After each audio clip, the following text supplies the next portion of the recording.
On pourrait croire que le jeu vidéo va très bien. Le marché pèse des milliards, les joueurs sont encore là, et certaines licences cartonnent. Et pourtant, si tu regardes les coulisses, c'est l'inverse. Fermeture de studios, restructuration, baisse du retail physique, recadrage brutal sur quelques franchises. Donc la vraie question, c'est pas est-ce que les gens en jouent encore? La vraie question, c'est pourquoi une industrie qui continue de vendre devient de plus en plus brutale, compliquée pour ceux qui y travaillent. C'est ce qu'on va voir, je te partage mon écran. Le point de départ, il est contre-intuitif. Comme on peut le voir dans cet article de Newzoo, le marché mondial du jeu vidéo n'est pas en train du tout de s'effondrer. Même il est en croissance. Newzoo, ils estiment qu'il est aujourd'hui autour de 188 milliards de dollars en 2025, avec à peu près 3,6 milliards de joueurs, ce qui est énorme. Donc non, le problème, ce n'est pas la demande qui disparaît ou qui baisse, pas du tout. Les problèmes, c'est qu'il devient beaucoup plus difficile de transformer cette demande en business sain et long terme. Autrement dit, le jeu vidéo continue de vendre, mais ne veut plus dire automatiquement que les entreprises qui produisent ou distribuent vont bien. Premier exemple que je vais vous prendre, c'est Ubisoft. Et on va aller directement sur l'article en question. Ubisoft, on n'est pas là sur une petite secousse. Reuters, donc dans l'article de Reuters, il nous rapporte que Ubisoft a lancé une restructuration massive début 2026. Réorganisation de 5 divisions créatrices, 6 jeux annulés, 7 reportés et un objectif d'environ 200 millions d'euros d'économies supplémentaires sur 2 ans. Donc on est sur une coupe budgétaire massive. Le plus violent, c'est la traduction financière. Ubisoft a déjà revu ses objectifs à la baisse, bien entendu, mais surtout, ils estiment une perte opérationnelle autour d'1 milliard d'euros. Reuters précise aussi qu'une partie énorme de l'impact vient justement des annulations et reports des jeux vidéo prévus. Donc ça a environ pour 650 millions d'euros. Donc c'est là que tu vois que le vrai changement du secteur, avant un mauvais lancement, ça pouvait te mettre un peu en difficulté, là carrément, ça peut carrément t'enterrer. Ubisoft, ils sont vraiment dans une situation très très compliquée suite aux derniers jeux qui n'ont pas eu les résultats escomptés et aux nombreuses annulations et reports auxquels ils ont dû faire face. Donc Ubisoft, c'est pas juste une boîte qui galère. Ubisoft, il montre aujourd'hui dans le gaming le coût du retard, les mauvais paris et tout ce qui est projet annulé. Ça a un coût colossal. Autre exemple, parce que Ubisoft sont loin d'être les seuls, Warner Bros. Grosso modo, Warner Bros.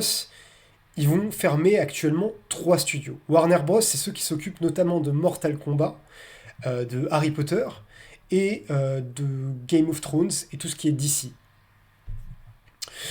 Grosso modo, ce qui se passe, c'est qu'ils vont fermer 3 studios de leur jeu, qui étaient, on va dire, les studios les moins sûrs, dans le sens où il s'agit de Player First Games, Warner Bros. Games à San Diego, et Monolith Productions, avec en plus l'arrêt du développement du jeu Wonder Woman.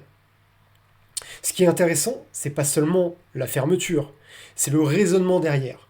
Warner Bros. Il cherche à améliorer la rentabilité de sa division et à se concentrer vraiment sur les franchises qui lui rapportent de l'argent de manière sûre. Donc notamment les Mortal Kombat, les Harry Potter, les Game of Thrones, etc. Donc ce que ça veut dire, c'est que dans un marché plus dur, plus compliqué, où il y a plus de concurrence, les groupes, grosso modo, les grosses entreprises, elles deviennent moins aventureuses, parce que l'erreur coûte trop cher.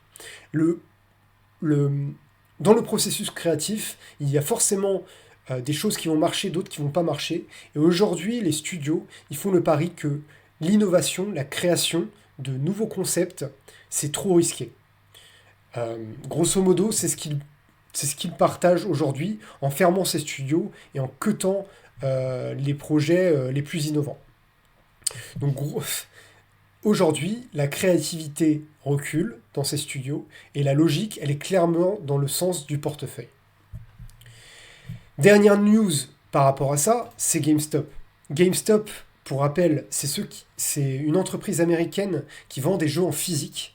Et ce qu'on a entendu là récemment, Reuters a rapporté ça il y a quelques jours, c'est que cette semaine, il y a eu une baisse de 14% du chiffre d'affaires de GameStop comparé à la dernière année sur le premier trimestre. C'est-à-dire que depuis les trois premiers mois de l'année, ils ont fait une baisse de 14% par rapport aux trois premiers de l'année 2025.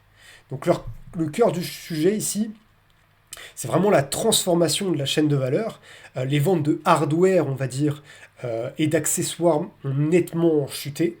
Et l'entreprise qui a vécu quand même de beaux jours, hein, et même qui n'était pas du tout dans un déclin total, aujourd'hui, elle commence vraiment à souffrir de ce basculement du gaming vers le numérique.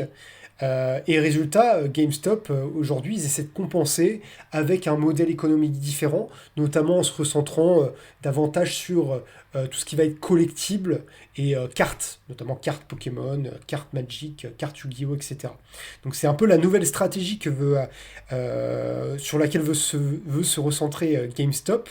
Donc, grosso modo, la brutalité, les changements dans ce secteur, ils ne touchent pas que les grands studios, ils ne touchent pas que les grands éditeurs, ils touchent aussi tous ceux qui vivaient autour de ce modèle, et le marché est en train de se tendre, et ça c'est une preuve de plus que le problème n'est pas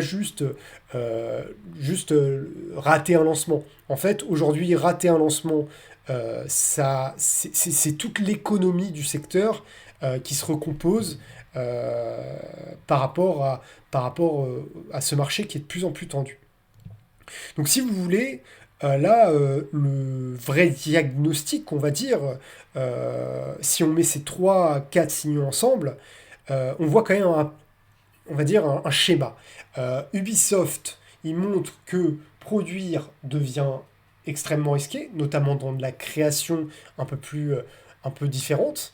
Warner, c'est plus eux qui montrent que euh, les groupes, ils vont plus se focaliser sur ce qui fonctionne pour eux. Et GameStop te montre que même, on va dire, l'ancien monde, l'ancienne distribution, elle perd du terrain. Donc le vrai diagnostic, c'est que le jeu vidéo devient un business où plus tendu en fait, où les structures, on va dire, qui sont trop fragiles et qui n'arrivent pas forcément à avoir des bases assez solides d'un point de vue financier, eh ben, elles vont s'écrouler dans les prochaines années. Euh, et ça, on peut se demander derrière pourquoi. C'est parce que les coûts de production montent. Les cycles pour développer un jeu vidéo, eux, ils s'allongent. Les erreurs, elles coûtent plus cher, du coup. Et la valeur, elle se concentre autour d'un nombre limité de franchises, là où il y a beaucoup d'argent, et de plateformes et d'acteurs qui monopolisent une grande partie du marché.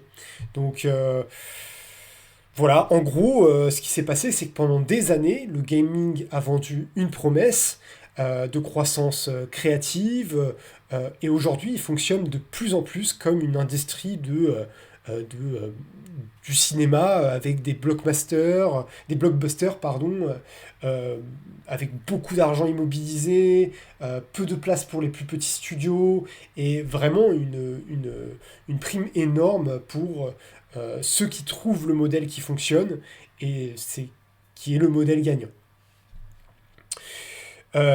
Derrière, et c'est là qu'il faut aussi relativiser, il n'y a pas que des perdants là actuellement dans le jeu vidéo. Je pense à Capcom qui a continué à performer fortement ces dernières années grâce à une gestion qui a été plus disciplinée, on va dire, et leurs licences ont été bien exécutées, ils ont sorti des bons jeux.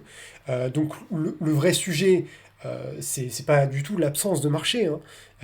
C'est un peu la sélection naturelle, en gros, là dans le jeu vidéo, qui est en train de s'accélérer. Donc je vais résumer rapidement. Le jeu vidéo aujourd'hui continue de vendre, d'accord. Mais le business devient plus compliqué. Euh, Pas forcément parce que les joueurs disparaissent, pas du tout, il y a de plus en plus de joueurs, mais parce que les produits coûtent cher, parce que se tromper, en fait, ça coûte une fortune, et les grands groupes ne veulent plus prendre ce risque. Et donc, il y a un vrai, on l'a vu il y a quelques temps avec Clair Obscur, il y a un vrai créneau à prendre pour des studios peut-être plus, on va dire, souples dans leur production, et avec l'IA et les technologies qui peuvent potentiellement prendre une longueur d'avance en termes de technologie euh, avec l'IA pour créer de nouveaux jeux qui vont combler ce manque de créativité que ne proposent plus les studios et surtout vont probablement de moins en moins proposer. Parce que s'ils prennent les décisions maintenant, dans les prochaines années, ça va se répercuter. Donc, euh, moi, je parie vraiment sur euh, de nouveaux acteurs qui vont émerger, de plus petits studios, plus souples, plus créatifs, qui vont venir proposer des jeux peut-être moins ambitieux, moins grands, moins vastes, mais qui vont pouvoir faire beaucoup d'argent potentiellement.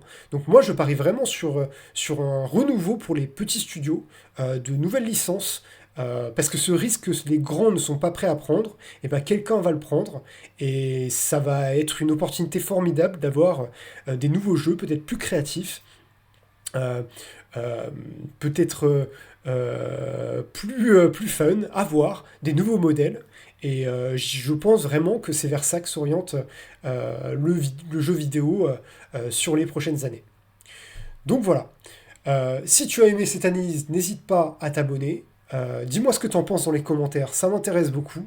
Et je te dis, moi, à plus tard.